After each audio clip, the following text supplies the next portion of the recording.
Rev up your engines!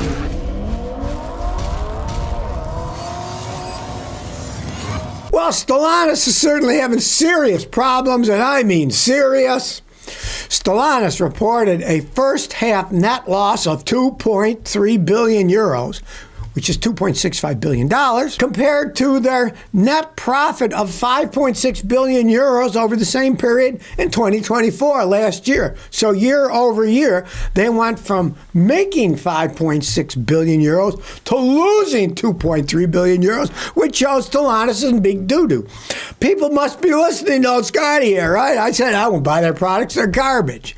They're garbage, right? They can blame it on a tariff. They can blame whatever they want. Basically, they make crappy vehicles, and now it's catching up to them. No company can go from making that kind of money to losing that kind of money and have serious problems. And here's what their new CEO says, quote, "My first weeks as CEO have reconfirmed my strong conviction that we will fix what's wrong by Stellantis by capitalizing on everything that's right, from the strength, energy, and ideas of our people with the great new products we're bringing to market." Right? They think that, yeah, they're going to change their corporate attitude and it's going to fix things. No. You make crappy cars. People don't want to buy them. They fall apart. You don't fix them right when they go. Ask anybody who's bought a modern-day Chrysler product. They'll take it in 4 or 5 times the dealer. It doesn't get fixed right. Right?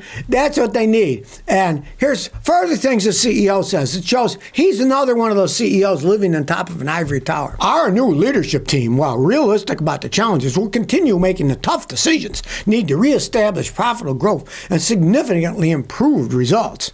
Yeah, make good cars that people want and stand behind them, not some leadership team, right? Do you think the guys at the factories give a crap about what these guys at the top are saying? No, they don't. And they're shutting down a bunch of their factories too. So, hey, their workers are going to be even more angst about making these things right. The problem is, like I said years ago, the biggest mistake was Stellantis being created. It was a collection of what I call the three stooges of car manufacturing: Chrysler, Fiat, and Peugeot. Okay? Neither of those make particularly good cars. When you get 3 of them together, look what they have. Now they're losing billions of dollars. People are realizing this stuff isn't any good. And they can talk all management they want. But the root problem is they make overpriced, crappy vehicles, and they go on name only. Oh, look, we have Jeeps. And they make the stupid things in Italy, and they're piles of junk, right? They don't know anything about what they're doing about cars. And you get 3 companies that are messed up together. Nothing good is going to come out of it in the long run, if you ask me. Well, here's some interesting information. Here are the 10 slowest selling cars of 2025 so far. Now, a lot of people say, well, look, they're slow selling, so I can get a good deal. Well, I'm telling you something. That's not a smart idea. One of the reasons they're not selling is because they're not good cars. But here they are. And we'll start out with number 10, Land Rover Discovery. It takes an average of 216 days to sell one. Kia EV6, their electric car, takes 217 days to sell one of those. That's how many they got backlogged. The Porsche Taycan is 229 days. No surprise, right? The Ram 2500 is 233 days. They're having problems selling those big Rams. They got a lot of quality control there, right? Now, the Nissan Murano, that's 234 days. No quality at Nissan there, and I agree entirely. And, of course, the Jaguar F-Pace. That is 239 days. They only sold 533 of them in the last couple of months. Nobody's buying those things. And number 4, the Audi Q4 e-tron. They're sitting around for 271 days. And close on the heels are, same company, Volkswagen owns Audi. Volkswagen ID.4, that the average one is 297 days, right? Now, the kicker is, now Volkswagen's so stuck with these Volkswagen ID.4s, guess what? They're now getting a lease deal where you can lease them for like $129 a month. I was even thinking, oh, what the heck, they're that cheap. Maybe I should just lease one, make fun of it, right? Number 2 is the Audi A6, which is 409 days supply.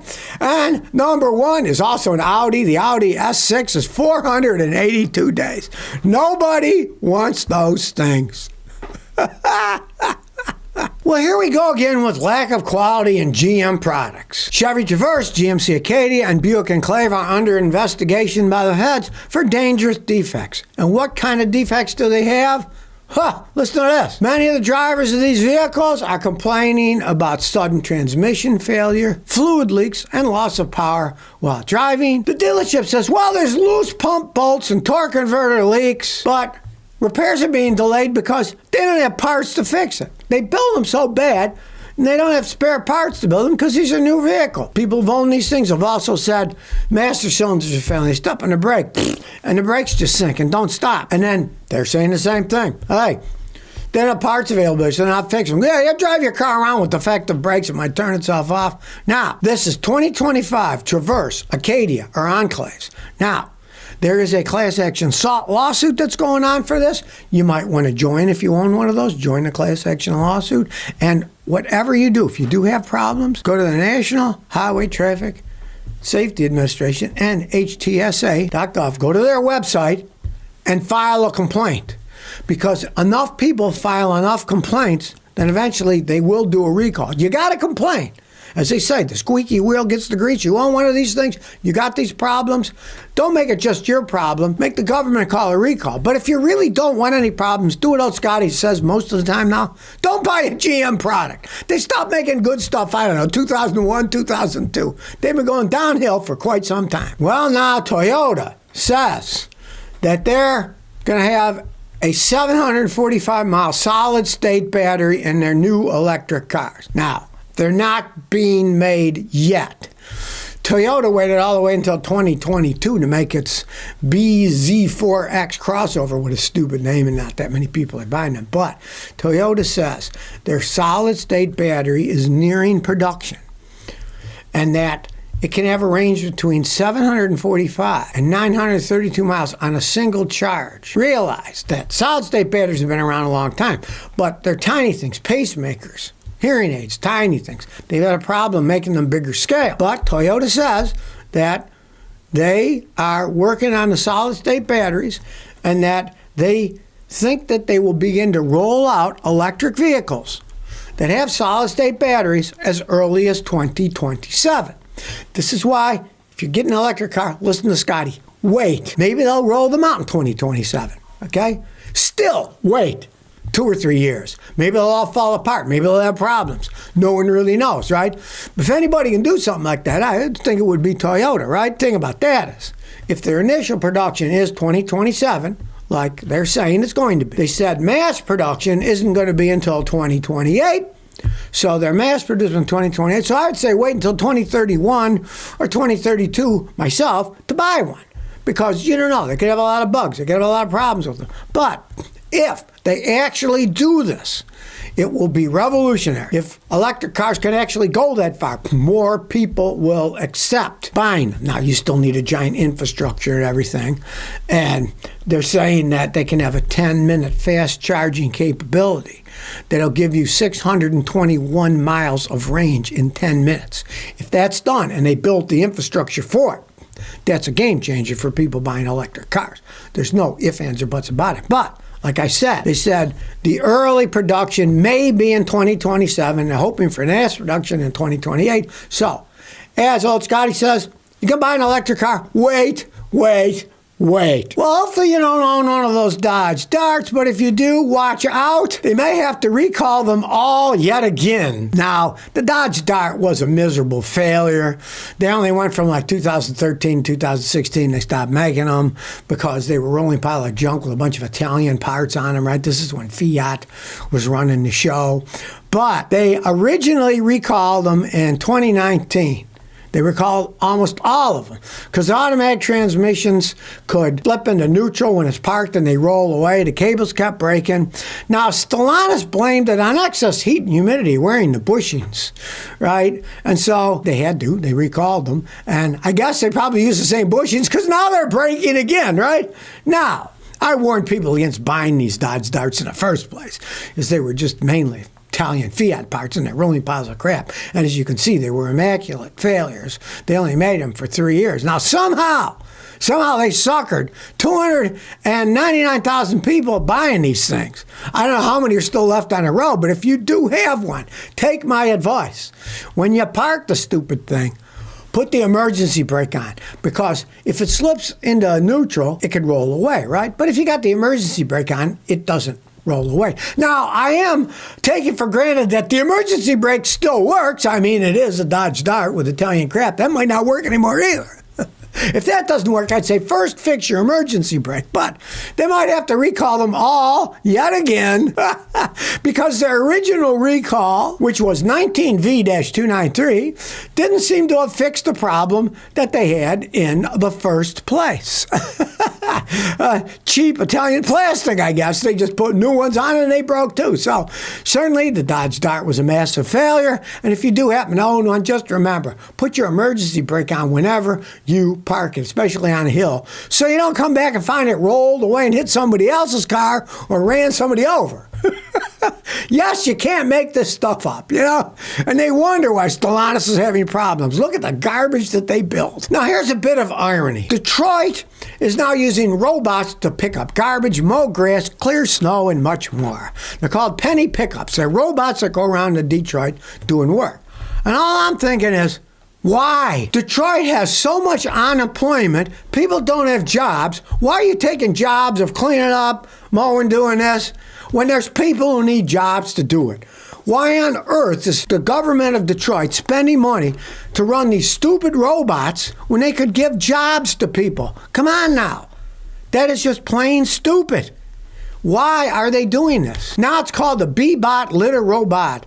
And they're going around in Motown. They remove snow, cut grass next to highways, pick up food waste, and even make on-demand charging to city shuttle buses wherever they're located. Well, all I have to say is, stop taking people's jobs away with machines. There's plenty of people in Detroit that could be cleaning up the beaches, doing the snow, mowing the lawn. Give them a job. They'll pay taxes. Keep society going. What are we going to have, a society of robots? What are people going to be doing? Where's the money going to come from them? We're going to live in a welfare state? The robots do the work and people get fatter and bigger and bloated and have heart attacks because they're sitting drinking Coca-Cola and eating fast food on a couch watching a movie.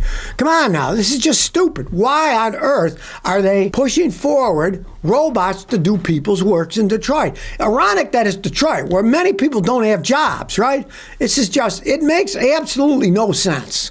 But that's government, you know. City of Detroit's doing it. They don't know what they're doing in these government things. It's just ridiculous. And that our federal government is probably putting money in it somewhere, right? And yeah, get rid of all the people in jobs, right? Smart move. Now you might wonder, why don't our cars have airless tires? It's a hassle getting a flat tire, dealing with all that crap, right? They've been working on it for a long time, but I'll tell you the main reasons. Numero uno is airless tires have to be pretty stiff, right? There's no air in them. And they ride like crap. Now, originally they had rubber tires that were one solid piece of rubber. Bang, bang, bang. And they put pneumatic ones so they ride better, right? Realize that a lot of the shock absorbing capability of your car isn't the struts and shock absorbers. It's the tires themselves. They're full of air and they have a lot of flex as you hit bumps. So they ride like crap and people don't want to buy them. Now, numero dos is they weigh a lot more because they're solid, right? And the last thing you want is heavier tires, worse gas mileage, worse acceleration, more wear on the drivetrain because they weigh more, right? So if you wonder, hell yeah, we're all going to have these airless tires. No, not anytime soon. Even the run flats. Now, they have air, but then they can run without them. They thought, we'll put run flats on the luxury cars. Guess what? They quickly stopped putting them on because they make a lot of noise when you're driving, and they ride like crap. You're going to go and buy a luxury car, and it makes noise and rides like crap. It doesn't work out. So that's why you really don't see any riding around with airless tires. Well, watch out, Dallas, Texas. Waymo is planning on bringing robotaxi service to Dallas in 2026. They want to expand to Dallas. Now, they're using Avis budget rental-car to manage their fleet. Right? Another problem it could be, right? Now, the hilarious thing is, they're all going to be the electric Jaguars. Yeah, pick a company that makes stuff that falls apart all the time and has electrical problems for electric self-driving cars. I just laugh my butt off at that. Nobody in their right mind is buying these Jaguar electric cars. They're having a heck of a time selling them. So now they're pushing them as self-driving cars. Now it'll be like they always are. You'll have a driverless ride come with the Waymo app when you're in Dallas. Now some of them only use Uber. They want all the money for themselves. They don't want to share it with Uber, right? Let's face the facts. Why are people even doing this? Why are they doing it? Because the corporations are greedy pigs. They want all the money. They don't want to share it with the driver. There's a lot of people making money driving people around. You get to talk to people. I enjoy talking to an Uber driver or a Lyft driver. You get to see what's like in their town, how they are. Interaction with people. What is it? Now we can't even interact with taxi drivers. It's going to be a machine. I say, let's fight these machines. Don't use the stupid things. Don't encourage companies getting rid of the people and replacing them with robots. It, to me, is stupid. Plus, they're Jaguars. They're going to be breaking down. Do these people even think over the course of time the hassle that they're going to have? And, of course, we all know what happens after a certain period of time. These places that rent them out, they end up selling them. Who would want to buy a used Jaguar? You'd have to be an idiot. So they're not thinking at all of the long run. They're just thinking that we can get rid of the drivers and make a lot of money. No, it's a stupid idea. And the dumbest of them all is using Jaguars as your vehicles. So if you never want to miss another one of my new car repair videos, remember to ring that bell.